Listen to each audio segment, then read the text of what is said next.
There's never been a better time to have SiriusXM. With over 140 channels in your vehicle, your all-access trial includes more than ever before to enjoy online, on your phone, or at home. Create your own ad-free personalized stations powered by Pandora. Hear ad-free extra channels and enjoy favorite shows with SiriusXM Video on Demand. What you love is on now.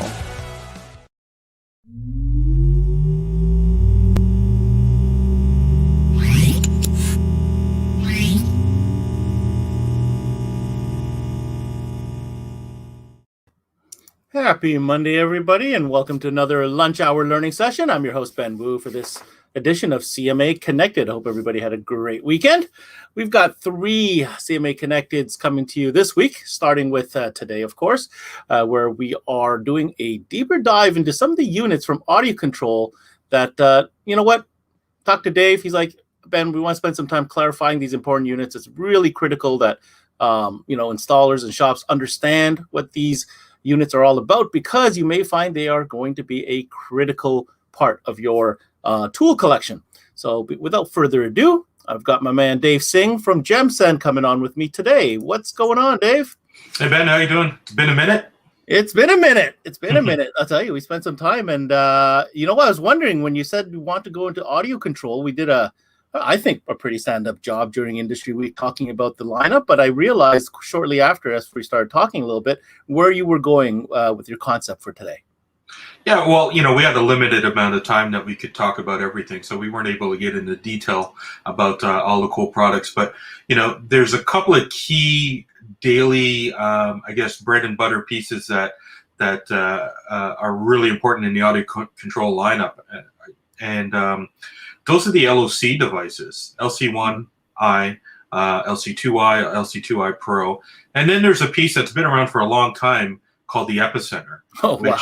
Yeah, it's been around for some OG-ish on here. Those are, yeah, man. I mean, back in the day, that's been around, I don't know, 25 plus years at least. And, back when AudioControl products were white. Oh, yeah. Well, I mean, that was the thing back then. White amplifiers, white processors. I mean, back when it was brought out, it was originally intended for music where you just had poor recording, like 70s rock or, that sort of stuff, where you just didn't have the type of bass that you'd want to enjoy in your aftermarket system. So we'll talk more about that, because in today's day of compression and using your cell phone as your source of media, that device is more important than ever. So we're lucky to have Matthew Palumbo from AudioControl joining us today, and he's going to spread the knowledge. Do we have to wake him up, though, because he's like up Pacific, Northwest, so he's like, what? We got to talk? No, I'm just kidding. He's been up for a while. What's going on, Matt? Good morning, everyone. How are you guys doing today? I'm doing fantastic. I was waiting for you to come on because I wanted, before we even get started, Dave dropped the Epicenter. I want to share with you my story, my personal story about the Epicenter. I love it. Let's hear it. All right. So here I am rocking my 1987 Civic, and I just saved up and put in my first tape deck. It was an Alpine, the crystal buttons and everything. Yep. Tape deck. And I plug in the system, and there is no bass, like none. Because, of course, I was recording songs off the radio at the time. Of course. Y'all know what I'm talking about, right? Oh, yeah. I'm talking. Well, I don't know, Matt. Matt's a little young. I know Dave knows what I'm talking about. I recorded tracks off the radio, too. Yeah. Waiting for that announcer to stop talking. So. Yes. Yes. And then you have to piece it perfectly together. So here I am. I'm throwing it in my Alpha. I'm like, yeah, this is going to rock. No bass. So I know David mentioned like 70s rock was a little like shallow on the deep side, but man, like back then there was no bass at all. I'm talking like old school hip hop, R&B, same thing. And then along came Mr. Epicenter, and it was like a magic box, right? And all of a sudden it just put bass in where I didn't know. Like, of course I didn't care at the time. I just wanted it to work. But I'm very curious about actually understanding what that's all about, because I know what it does, but I never understood how. So hopefully you can enlighten us a little bit on that. That's awesome. What a cool story. I love that. And I mean, that's really what the Epicenter does. You kind of nailed it. It puts bass back in where there was none, whether it's the recording itself or whether it's the vehicle that's taking it out, which we'll talk about more in a second here. The Epicenter can put bass back into tracks and into systems that just don't have what you want them to have, and it's super fun to listen to. You have the purists out there that are like, well, it's coloring the music and it's doing this and that. It's like, you know what? At the end of the day, car audio is about fun for most of us, and it's about having something enjoyable to listen to. And the Epicenter makes your system more fun and more enjoyable to listen to. I'm not a purist. I just want it to sound good. I'm like most people. I want it to play loud. I want it to sound good, and I want it to have bass. And I think that's what most people want. There are always the exceptions, but I think for the majority of the population, that's what they're looking for. And that's what the Epicenter gives them. So very, very cool. So, Dave, I'm going to look at you to kind of structuring where we want to go. We do have lots of time to go through the products that you had mentioned. So where would you like to start, sir? Well, let's start with the LOC devices. And, those are super important today because of the amount of OEM integration that everybody is doing.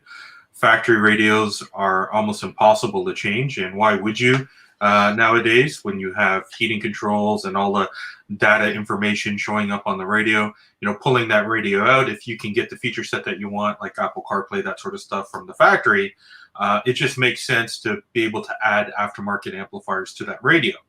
But, it's not like 20 years ago where a factory radio had low power, full range, that sort of thing. We're dealing with a multitude of different challenges.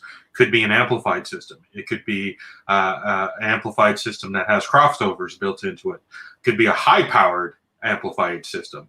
So that's where having the right piece of hardware to interact with the system that you're dealing with is really important. Otherwise, you could have catastrophic failure, perhaps even a fire. I mean, we've seen some pretty crazy scenarios where guys have used, pieces of hardware that cannot dissipate the heat that's generated by the factory amplifier, and you got this molten. But the voltage is like some of the voltage readings that you're getting from factory on the on some of these outputs are not like 1 or 2 volts, are they? No, not at all. I mean, you can get upwards of 40 volts, and more importantly, these inexpensive, LOCs that we all used to use in the day, the little white box with the pigtail and that sort of thing. I mean, those are old school. I mean, they, a couple of resistors, a transformer, and whatever. They did not sound good. And no, they didn't. it was a Band-Aid. It was a quick patch. Yes. Right. Yeah. So I'm going to get Matt to talk a little bit about the new lineup, because LC2i has been the LOC that has been the industry reference of LOCs. I mean, this is the one that everybody talks about when you're doing some sort of OEM integration. So we're happy that last year there were some new additions to the family that make it more appealing to different applications and different price points. So I'll let Matt go from here. Awesome. So yeah, I mean, to kind of, echo what you're saying there, Dave, one of the things with a lot of these factory systems and a lot of the stuff that techs deal with today is these amplified sound systems. Like you mentioned, years ago, we all used basic LOCs. And at my shop that I worked at, we used to say, hey, Mr. Customer, if you want to keep your factory radio, we'll use this little black box, but you're going to get about 60% of the sound that you could with an aftermarket radio. And, they had to make that decision. Nowadays, we have devices where we can give them 100% of the sound that they could get. And it doesn't matter whether they have factory or aftermarket. And I think that's huge for people to understand is there are still shops out there that believe that using an LOC is going to have some sort of detrimental effect on the sound quality and this and that. And they're right if they're using a $20 passive LOC. But if you're using the right parts, it can sound just as good as an aftermarket system. So with LOCs today, I mean, like you mentioned, the LC2i is popular and for good reason. Let me share my screen here. There we go. So with the LC2i, I mean, that's really been the industry standard in active LOCs. Like you mentioned, that's the one everybody talks about. That's really the one that all other LOCs are measured against, is the LC2i. And obviously, there's good reason for that. It's a great piece. It's an important piece. But that doesn't mean that we couldn't do better. It doesn't mean that we couldn't make it a better piece and also offer other offerings, to our shops and our installers and all that. So with the LC2i, it was basically designed to do a couple of things. One of those, obviously, convert signal, take in, high level speaker level signal and convert it to low level RCA, something that most amplifiers can work with. The challenge for a lot of shops when the 2i came out was, well, why should I sell this instead of just using the built-in LOC that's inside the amplifier or the high level in on the amp? Or why should I not just use a $30 passive high to low? And a couple of reasons on that, and these really carry across the entire lineup, not just these 3 products, but the entire AudioControl line. And the biggest bullet point to me is the fact that they accept up to 40 volts of high-level input. And what does that really mean? What does 40 volts mean? Why do we care? Why, who cares, right? 40 volts equates to about 400 watts in car audio terminology. And 400 watts basically means that there's not a vehicle out there you can't use these with, because there's no car out there today with 400 watts per channel in a factory audio setup. So you can take a Range Rover or BMW or Acura that has an amplified system and take that amplified signal and feed it straight into an AudioControl product and not have any issues. They'll dissipate the heat. They'll handle the voltage. They'll convert the signal.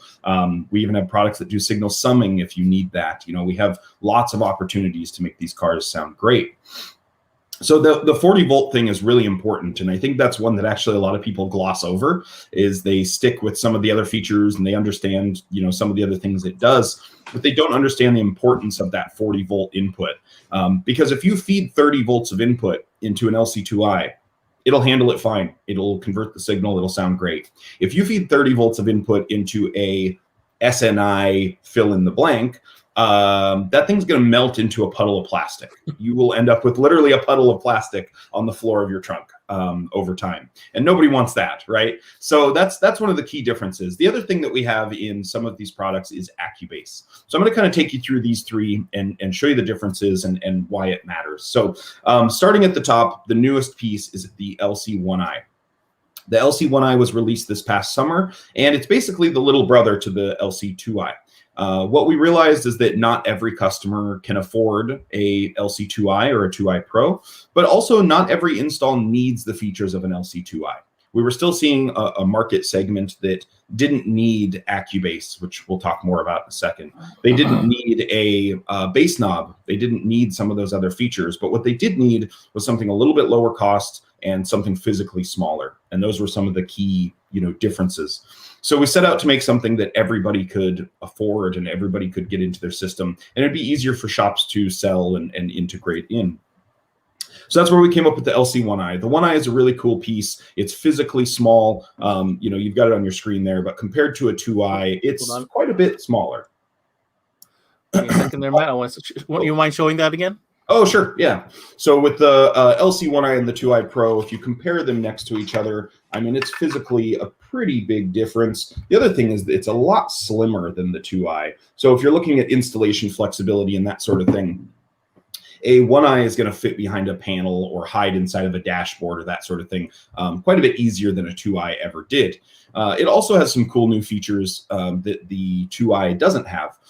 For example, we have a new turn-on system in the 1i. So if you've ever used auto turn-on in any device, we all know auto turn-on can be a little bit of a gamble. Auto turn-on, works well in a lot of vehicles, but a lot of newer cars or a lot of amplified vehicles, European vehicles, auto turn-on, or what we call GTO, doesn't work well in those newer cars sometimes. And so in an LC1i, we added a new trigger mode called audio. So down at the bottom here, there's a little switch there that says remote in GTO and audio.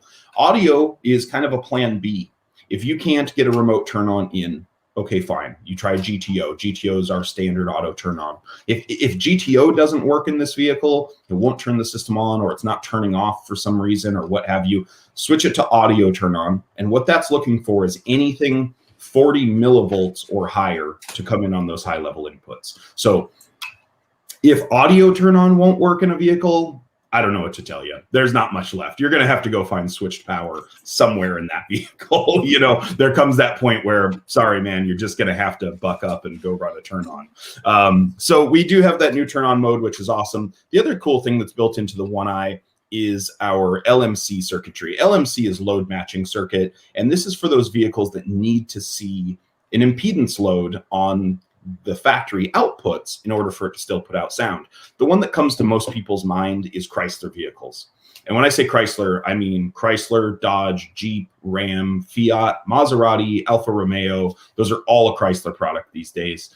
And in those vehicles, if that factory head unit or factory amplifier doesn't see some sort of an impedance load from a speaker because you've interrupted it or you've fed it into a high to low, that amplifier or head unit doesn't put out any sound, right? So most people are used to putting in some sort of load resistors or LGDs from AudioControl. If you're using an LC2i, all 3 of our LGD models are actually built inside. So you don't have to worry about load resistance and load generation and which one do I need and all that stuff. That's all built into a 1i. Sorry, Matt. I was just going to say, and the value of those LGDs, if you buy them on their own, they end up being like close to, almost 50% of the cost of an entire LC2i. So, you're almost better off always going with an LC2i all the time. And you're future-proofing any potential issues that could be coming up. Absolutely. And that was one of the things we wanted to keep in mind with this is, we're targeting that shop that has trouble selling $100 LOCs, or that customer that has trouble accepting the fact that they need a $100 LOC. They're maybe used to buying a $30 or $40 passive LOC, and that's what they're comfortable with. But if they need a $30 or $40 passive LOC and they also need an LGD, they could have just got an LC2i because that's about the cost of these. I won't talk prices because we're talking Canadian here, and I don't know the conversion exactly, but I do know that they're about the cost of a passive LOC plus some LGDs. So they are very inexpensive. One last thing I'll mention on the LC2i that's super, super cool. If you're a sales guy watching this or even a tech watching this and you're looking at options, these also can be ran as a line driver. An LC2i is the only product in our LOC lineup that has RCA input as well as output.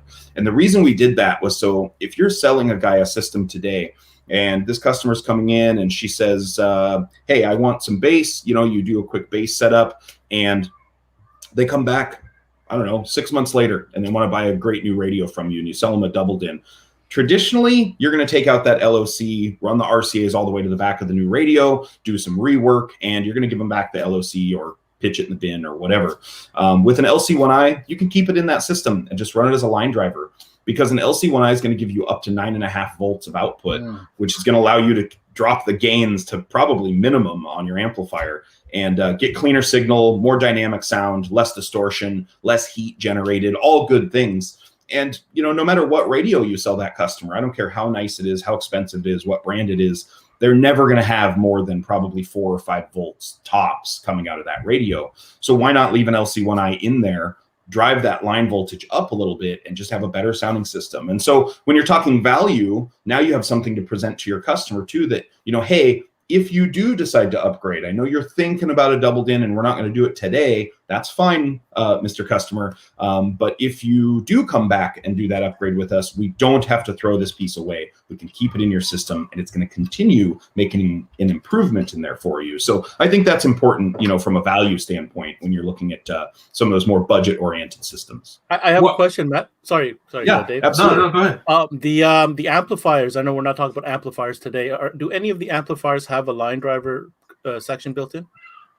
You could kind of think of it that way because a lot of our amplifiers do have a low level output, and that low level output can drive up to like 8.5 volts of out. So depending on what your signal flow and summing, etc., is like, it could certainly be considered a line driver. Okay. Yeah. One of the things I just wanted to bring up is, unfortunately, I don't know why, but LOCs are kind of looked as the I don't know, one of the things that people don't take a lot of consideration into. Agreed. They buy a great amplifier, they buy great speakers and all this type of stuff, and then they cheap out on an LOC because they're like, what's the cheapest one I can get out there? Yeah. And your system is only as good as its weakest link. Absolutely. And if your weak link is the LOC and something really expensive and it was the cheapest one that you could find, you're really limiting the performance of your system. So crap in, crap out. That's it. That's it. I mean, you probably left 30% of the performance on the table by using that cheap LOC. We used to use the analogy at the shop, like, You know, you've got a supercharged V8 under the hood of your Ferrari. Do you go and put Arco, you know, cheap gas in it? Probably not, right? You put premium in it. You know, it's the same thing with the sound system. Like Dave said, it's only as good as its weakest link. And, you know, if the weak link is the signal, it doesn't matter how great that amp and speaker or amp and sub combo is. It's only going to be as good as the stuff you put in it. So the message is spend a couple bucks more, get high performance products that'll. On top of that, they're pretty sexy looking. Like, I'd show it. So I mean, that's the thing is, like Dave said, they're generally like the last part that even in the sales process, unfortunately, they, you know, guys come in, they're excited to talk about amps and subs, but they're not excited to talk about an LOC. And I understand it's not the sexiest thing in the world to go show your customer, but it kind of needs to be. I mean, this needs to be an important part of the sales process. This is not 20 years ago where it's an afterthought, where it's, hey, you need this thing to make your system work. Hey, sorry, man, you have to buy this. That shouldn't be how this is. This needs to be, you know. Here's what you want to have to optimize your investment. Yeah, it needs to be a critical part of the system. Mm-hmm.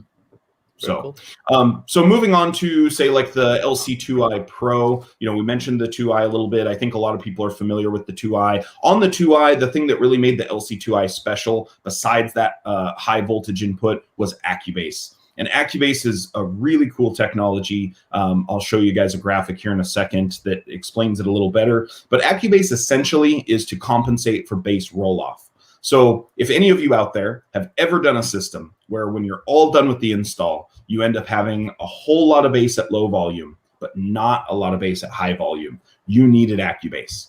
If you've ever done a system where you notice that the volume plateaus at a certain point, so let's say your volume knob goes from 0 to 100, but at 70, the bass doesn't get any louder.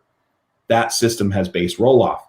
And OEM manufacturers build that bass roll-off into their systems to protect their cheap factory speakers, because they don't want to replace speakers for free under warranty. And this really started in like the 90s and early 2000s, especially in the lower cost vehicles. You know, we saw it here in the States in a lot of like Chevy Cobalts and Chevy Cavaliers and things like that, where they didn't have a factory sub, but they knew people were going to be buying these cars and cranking up the volume and playing music that had a lot of bass. And they got sick of replacing factory speakers under warranty. And so their fix was, let's not put in better speakers. Let's just put a circuit in there that decreases the bass as the consumer increases the volume. And that works fine with factory speakers. But, you know, we put in an amp and sub looking to get some bass out of that system.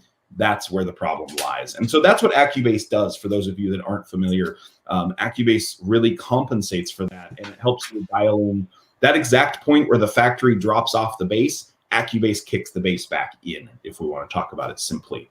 So that was one of the things that made Accubase or made the LC2i so popular, was that it had that feature in there. Unfortunately, probably 75% of the techs that are putting in LC2is never learned how to set up Accubase properly. And so they would look at an LC2i and they would see this little control on top that said Accubase, right? And so you've got some controls up there. You've got Accubase and main and bass controls. And, you know, hey, our bad. We put one of the controls in a weird spot. There is a little control here on the side of an LC2i. This is actually the threshold, which is labeled on the top, Accubase threshold, it says. Okay, that threshold is actually the when of Accubase. When does it kick in? This control on top is just how much. So if you're never setting this up, if you've never dialed in this little dial on the side of an LC2i, you've never set up Accubase properly, unfortunately. Hate to break it to you. So how many guys like, what do you, what? Guys out there right Think now, of all the like, cars they left the garage and they never they're like, wait, the side?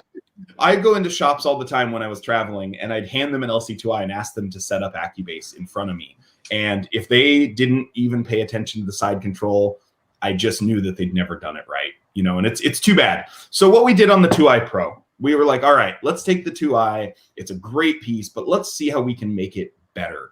And so what we did with the 2i Pro is we made some important changes. We slimmed this thing down. The 2i went on a diet, right? Just like I need to. So the 2i slimmed down a little bit, and let's see here. Let's see if I can get it lined up. There we go. So yeah, so you can see there's a pretty significant reduction in size as far as height. Overall size is pretty similar if I line them up. So a little bit slimmed down though, fits behind a dash panel or behind a trim panel or what have you nicely. But one of the things that we really improved on here was that Accubase section. So now Accubase is all right on top.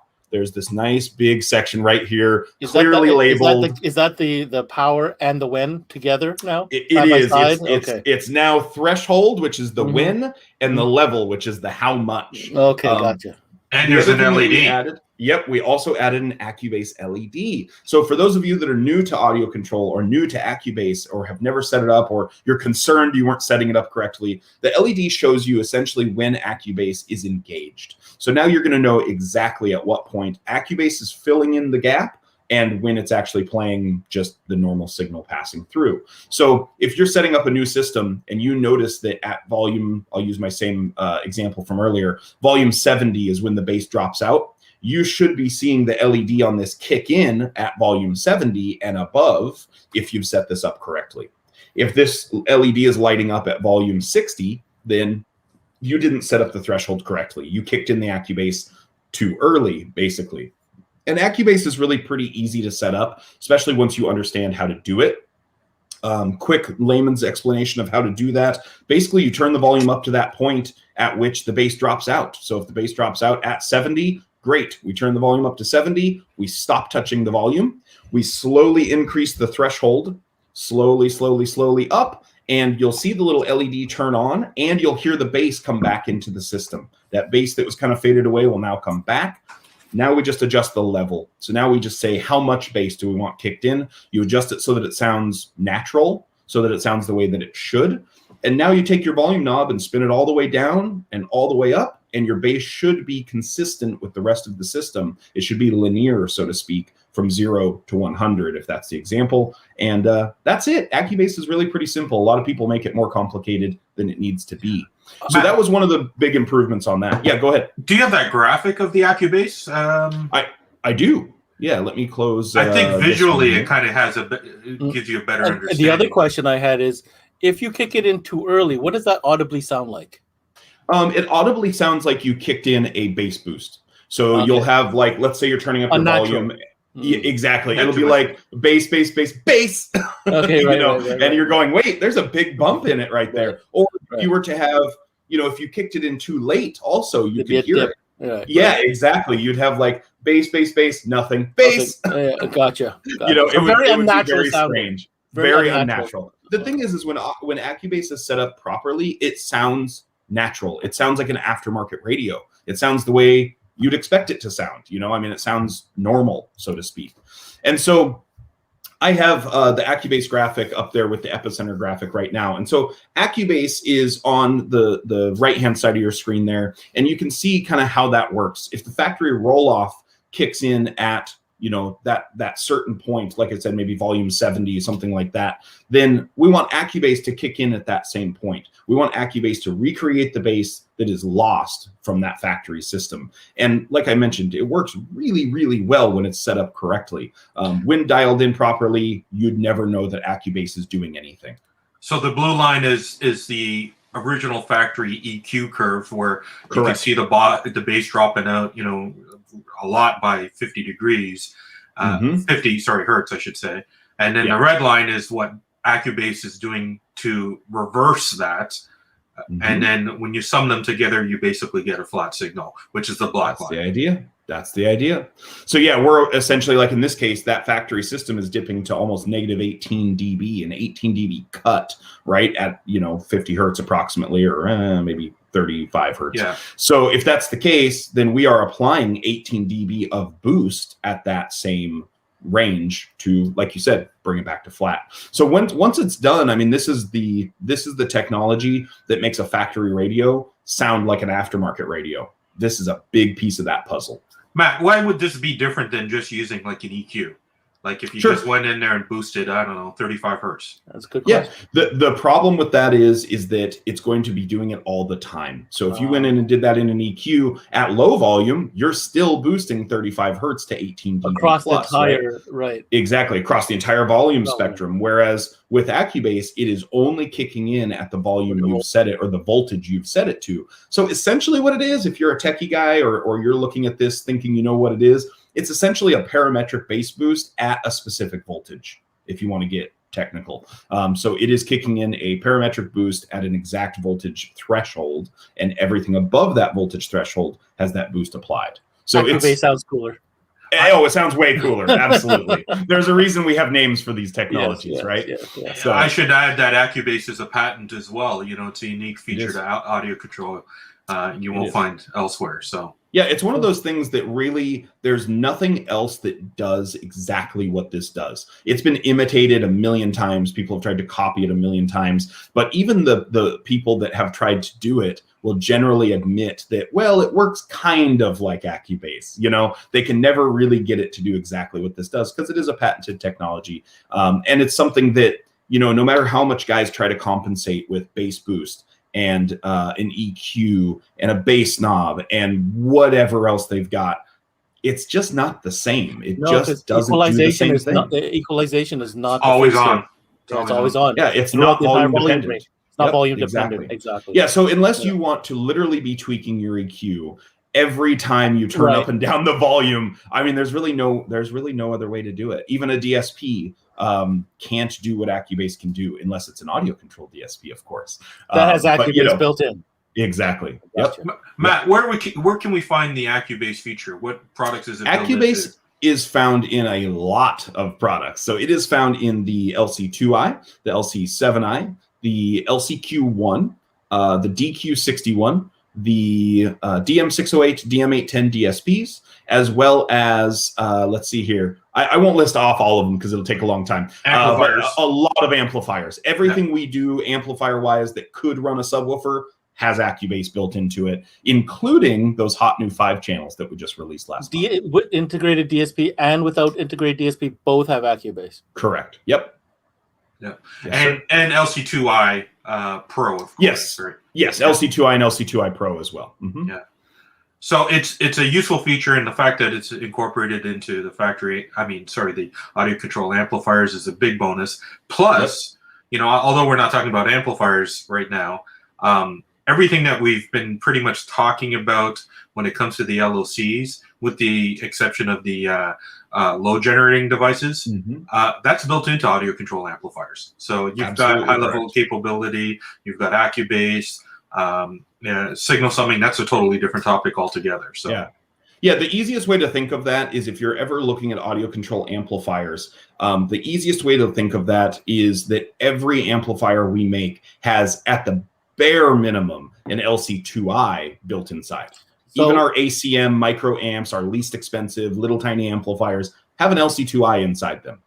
So if I'm thinking of going audio control for my amplification, I don't even need to be looking at those then.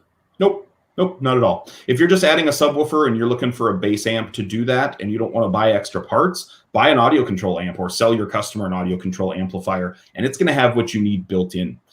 If you need signal summing because you're doing a multi-channel system, if you sell them an audio control multi-channel amplifier, it has signal summing as well as an LC or LOC product built inside. Are you confirming that the grade of componentry that's built into the app is the same as the standalone 100%. LC2i? So then there's great value. There's great value in that because, you know, the audio control amplifiers that are a certain price point. But I'm saying if you're wanting to install this into a system with maybe a more entry-level amplification options, you're still getting top-class circuitry in the LC2i, LC2i Pro, LC1 that you would find in the amplifiers that audio control has. So for the price that they're at, you're getting top-shelf stuff is what I'm trying to get at. Absolutely. Yep. Yeah, and so the last couple of things I'll mention on the LC2i before we have to move on, I mentioned the LMC circuitry previously in the with the LC1i. With the 2i Pro, we also have that nice little load select right down there. And that load select has those 3 different settings on it. Those 3 different settings are the same thing as our AudioControl LGDs. So again, we mentioned those vehicles. The common ones are Chryslers, but there's also Subarus out there and Chevys and GM vehicles. Lots of vehicles out there that can benefit from load generation. One of my favorite sayings with load generation is that just because it plays and makes sound or passes signal doesn't mean it's as good as it could be. Chris Bennett says that all the time. You know, it's like, just because you got it to work doesn't mean that it couldn't benefit from an LGD. And that's the same thing with an LC2i Pro. Just because you could use a $40 LOC doesn't mean you should. You know, there's a lot that can be benefited from. Did you just say all 3 LGDs are built into that thing? Yes. Correct. Yep. Oh. Okay. Yep. So if you're not super familiar with the models, there's a blue one that's the original AC LGD. There's the gray one, which is an AC LGD 60, and a green one, which is the AC LGD 20. All 3 of those models are built inside, and those are built into both of these. Are those built into the? I know I'm going back to the amps again, but I just want to see how this works. Are those built into the amps as well? Not yet. Not yet. Gotcha. Okay. Very cool. Yep. Yep. So let's see here. One other thing I will mention on the 2i Pro, something that we changed on this one, something different from an LC2i. If you've been an audio control dealer in the past, or you've installed or sold a 2i and you wanted the bass knob to go with it, you sold your customer or you installed an ACR1, which is the dash control knob that comes with this, or excuse me, would go with this, but you sell it separately.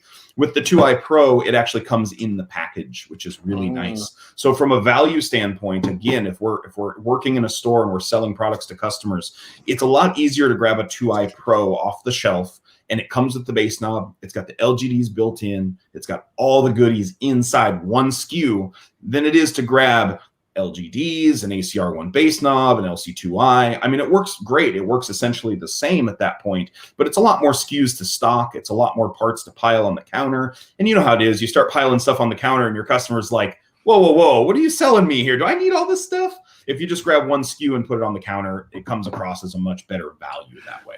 Aside from just being an LOC, when you look at an LC2i Pro or an LC2i, it's got high-level input, of course, and you've got a set of RCA outputs.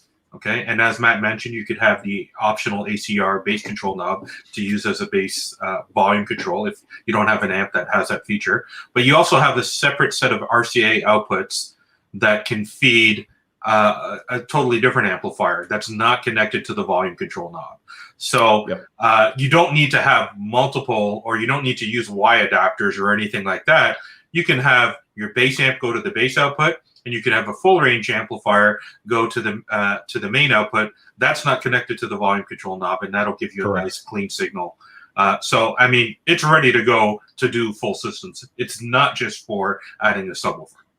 Perfect. Absolutely, and that's one of the things that the LC1i does not have. Is the 1i just has the one set of outputs, one set in, one set out.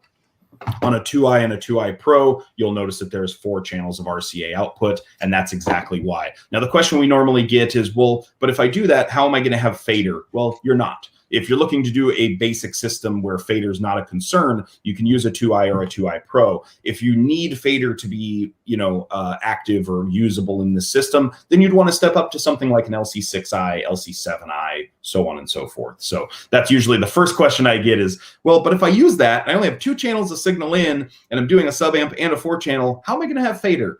You're not. You're not going to have fader. And a lot of customers don't care about the fader. I personally never use it. A lot of customers never use it. A lot of people don't care.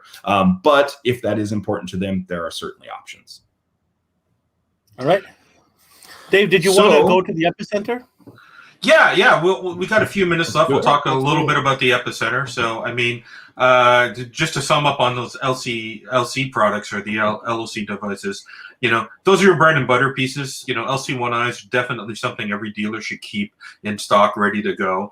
And the LC2i Pro is definitely another piece. Now, if you want to save a few dollars and you don't need load generation or anything like that, the LC2i is still a good option. But man, I'll tell you, the LC2i Pro is such an awesome piece, value for money. I mean, you're almost getting that bass control knob for free. I mean, when you think about it and you look at the pricing. So LC2i Pro and LC1i are the two staples I highly recommend every dealer keep on their shelves. So yeah, let's talk about the Epicenter. Close up with that. Perfect. So the Epicenter, we've kind of touched on it a little bit already. The Epicenter is very different from Accubase, and I'll show you that graphic here again here in a second. But you also mentioned earlier on that the Epicenter was white back then. Back when AudioControl products were white. Yeah. Yes, totally. The Epicenter is the only product that AudioControl still offers. Oh, it's still available in white. Yes, I did not sir. know that. Okay. If you want a white Epicenter, they are readily available. We ship them in black and white every day. So yes, they are still got to have that little bit of nostalgia factor. Yes, absolutely. So and just to be clear, there is absolutely no difference. I'll go on the record saying it. There is zero difference between a black and a white Epicenter. There is guys out there that swear that one or the other sounds better. Oh, they are the same circuit board, guys. They're just a different cover on them. It's that's just cosmetics. I heard black paint sounds better. Yeah, see? But yeah, so the Epicenter was made to, like we talked about earlier, is made to put bass back in where there was none. And so, when you're working on those vehicles today that have maybe systems that cut the bass out as well, that's where these Epicenters really come in today. And here's what I mean by that. A lot of shops and consumers and people and they've seen an Epicenter before. They remember it from back in the 80s or 90s. And they go, yeah, those were really cool back then, but my music today has bass in it. I don't need an Epicenter. They're right to a point. If they have an aftermarket radio and they listen to music that has lots of bass in it, okay, fine. Maybe you don't need an Epicenter. That's okay. But if you have a modern vehicle that has a factory radio and you're going to keep that factory system, there are some vehicles out there that even Accubase can't help. And here's what I mean by that. There are a whole segment of cars out there where the OEM manufacturer has decided that we aren't going to cap the bass at a certain volume level. We're actually going to cut the bass all the time. Altogether. We're going to apply a permanent high-pass filter is essentially how you can think of it. And one of those cars I've experienced personally is a Honda Accord, 2018 base model Honda Accord. One of our reps in Arizona has one, and I saw it myself with my own two eyes. That vehicle has about a 70 hertz high-pass filter permanently applied at all volumes. So it doesn't matter. You could put all the bass boost and the biggest woofers and amplifiers and all that stuff. There's no signal below 70. I mean, it was a steep 18 dB drop below 70 hertz. It's wild. It blew my mind. And you know what'll put that back in is an Epicenter. The Epicenter, what it does is it actually puts bass back in, like I said, where there essentially was none. So if we take a look at that graphic again, let me pull this one back up. If we look at the difference between Epicenter and Accubase, let's say, when you look at the Epicenter on the left, what the Epicenter is actually doing when it analyzes signal is it's analyzing that incoming signal and it's having a look at what the lowest present bass is. So if the lowest bass currently in the signal path is right around 60 hertz, what the Epicenter is going to do is put bass in one octave below, which is going to be at 30 hertz. Okay. So if the lowest bass is at 80, the Epicenter is putting it in at 40. The lowest bass is at 100, the Epicenter is putting it in at 50. So no matter what you're listening to, the Epicenter is going to increase that low bass that your system is missing. And so it is perfect for applications like a Honda Accord, where there's just nothing below 60, 70 hertz. Range Rovers have this problem. There's a ton of vehicles out there. We could go all day. But so keep in mind, guys, that Epicenter is not just for old recordings, Hispanic music, customers that like silly amounts of bass. It's not just for that anymore. It's still for the guy that only has a single 10, but drives a Honda Accord that just cut all of his bass out, So the Epicenter is seeing a resurgence these days, not just because of popularity and marketing, but because of the vehicles that we all drive and because of what the OEM manufacturers are doing. Epicenters are more viable today than maybe they've been in a long time. Is there any benefit, Matthew, to consider an Epicenter for every install? Yeah, I mean, it really depends on the type of listener you are. But the fun thing about an Epicenter is that you get to control how much Epicenter effect is applied. And so, you could put an Epicenter in every install and, maybe this customer only just cracks the knob just a little bit, just to give a little bit extra something. and that's totally okay. And then you've got the customer with 315s and 5,000 watts, and he wants to go wild. The Epicenter is great for him too. So it's really a fun piece to listen to. I don't know how else to describe it other than it just makes music more fun, you know? And it's not silly sounding. It doesn't take a song and just make it blah with bass. You know, I mean, it sounds good, and it's a really cool piece. If you've never experienced an Epicenter out there, guys, you've got to try one. Put one in a system, put one in your demo car or whatever, and give it a shot. I think you'll be surprised how much fun it is to listen to. Ben, I'll give you an example. You know, I'll be driving my my truck and listen to Sirius Satellite.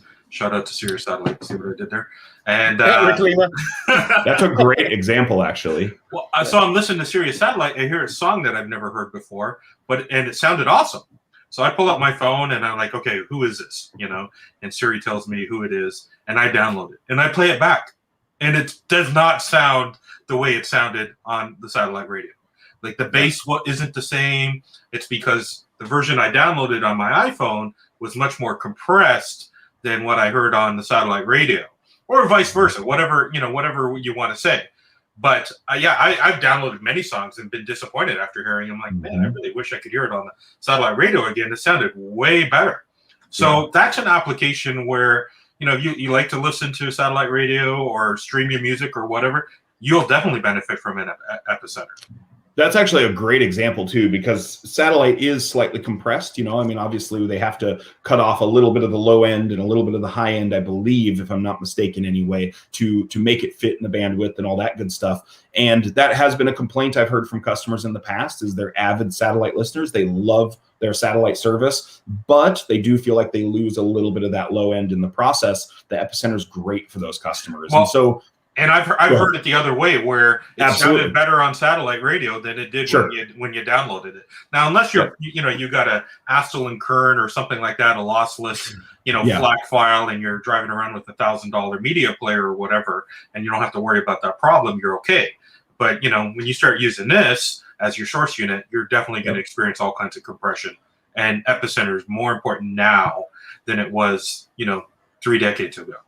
Yeah, and that's really why we've seen some cool popularity, resurgences with the Epicenters. Like, back in the 80s and stuff, it was all about, okay, the tracks are just poorly recorded. The music doesn't have that much bass in it, regardless of the genre. And then in the 90s and 2000s, it's like, well, cassettes, the cassettes didn't have great fidelity in the 90s. God, they were awful. I recently played back some mixtapes I made. Oh, God. It's how did so we bad. jam to this? It's so awful. I know. And now I'm such a snob. I'm like, oh, it's not high res. Ugh. I know, right? That's because you didn't have the Dolby NR switched. Dolby and noise reduction, of course. Right.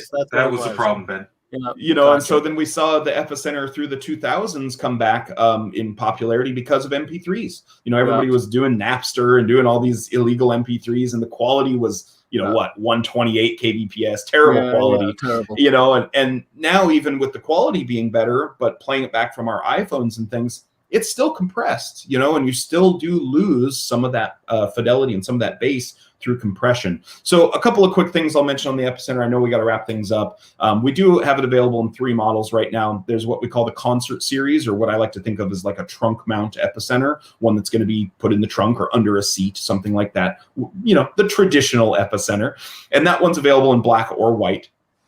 If you go to a Epicenter in-dash, we do offer an in-dash model. In-dash? In-dash is super cool. It's a really neat piece. The in-dash is essentially a half-DIN chassis.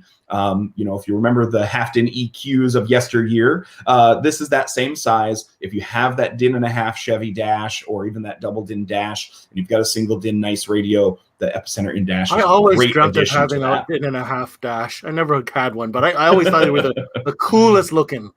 Yeah, it does look cool when they're stacked in there and they fit perfectly. Right? Yeah, there's something about it that just looks really nice.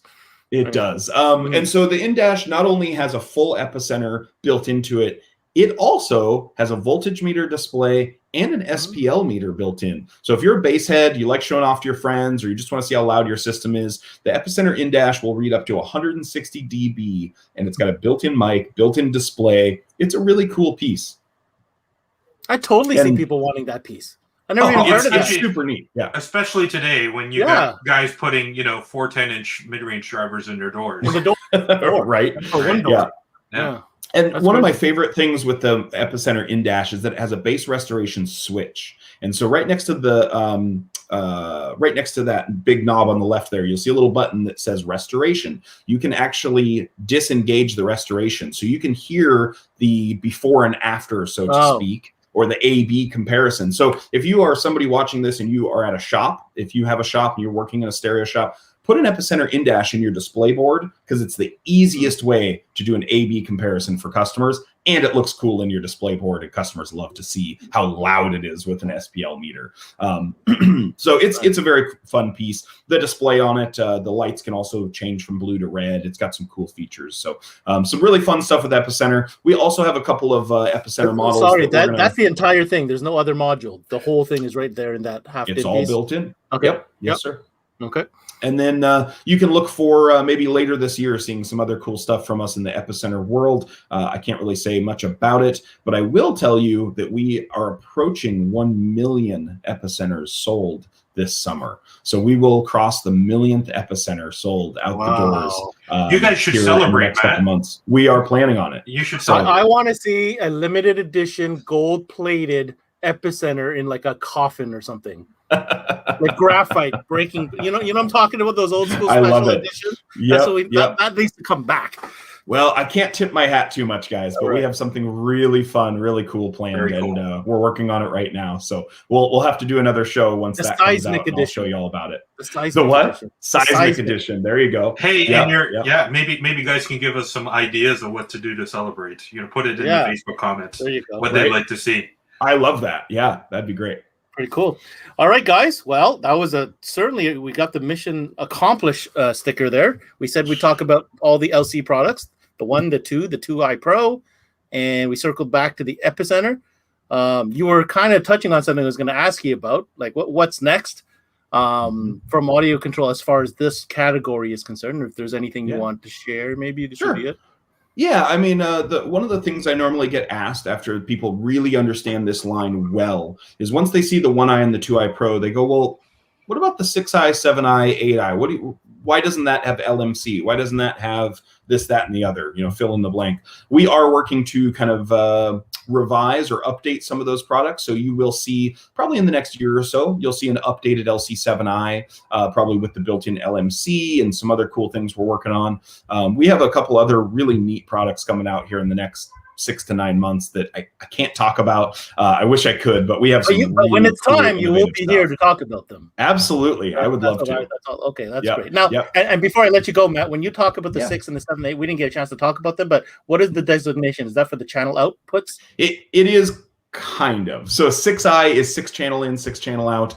8i is 8 channel in, 8 channel out. The 7i is a weird one. I didn't name that. The 7i is 6 channel in, 6 channel out, but with Accubase. So essentially, though, they are the channel counts.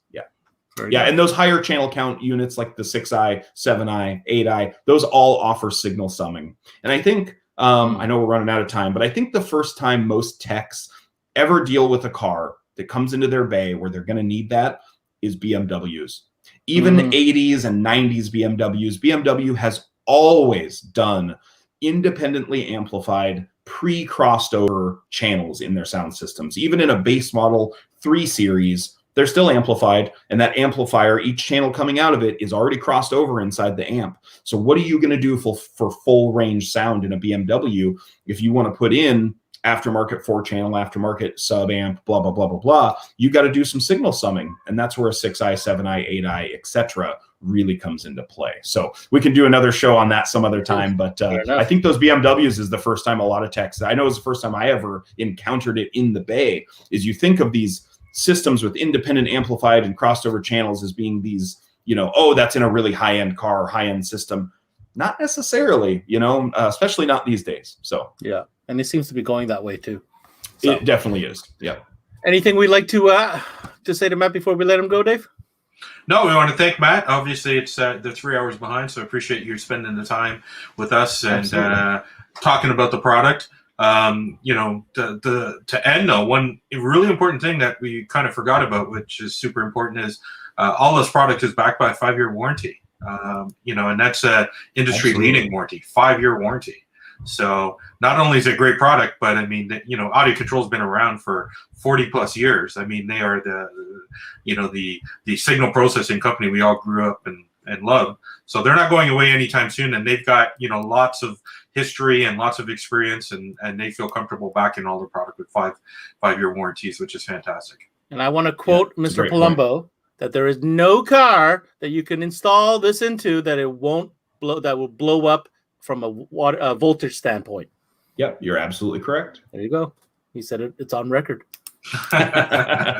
So some guys up there, challenge accepted. But anyhow, thanks a lot, Matt. Can't thank you enough. Hey, and obviously my pleasure. It was fun. Thank you, guys. Thanks, Matt. Take care. We'll see you soon enough. Take care. All right. Bye, guys. Have a great day. See ya. There you go, Dave. Always good to have Matt on. Matt's an awesome guy. Knows his stuff too. He really knows his stuff. I don't think we've ever made him stumble. Not even once. Yeah. Not even. You know what? Maybe next time we get him on. Yeah, I was just gonna say next time we're not gonna tell him certain things, and we're just gonna bring it up and see how fast he can react. But anyhow, great pieces, Dave. I really like your message. It's pieces that help you get the sale and makes your customer happy at the end of the day. It's all about maximizing the performance potential of your system, using the right products, and not putting something in there that's inexpensive and being the weak link in your system. Plus it's backed by an awesome company with incredible support and an industry-leading warranty. So you can't go wrong. So two things. Number one, you'll see the digits coming by the bottom of the screen. Make sure you get a hold of Gemsen when it comes to all things AudioControl in Canada, as they are, of course, the exclusive distributor.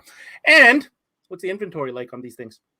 We have lots of inventory, and AudioControl is in a good inventory situation. So good. Go ahead and log into gemsen.com. If you're not already an account holder, I'm sure reach out to us. You might know somebody that can help them out. Maybe. Thanks a lot, Dave. You have a good day today. Take care, Ben. Take care. All right, folks. Another lunchtime learning session in the books on this Monday. We got lots more connected coming your way for the rest of the year, of course. And the next one will be on Wednesday. So make sure you tune in lunch hour on Wednesday. Again, I'm going to let those digits on the bottom scroll one more time before I let you go. If you look for AudioControl products, make sure you contact the good folks at Gemsen. There's their phone number right there. All right.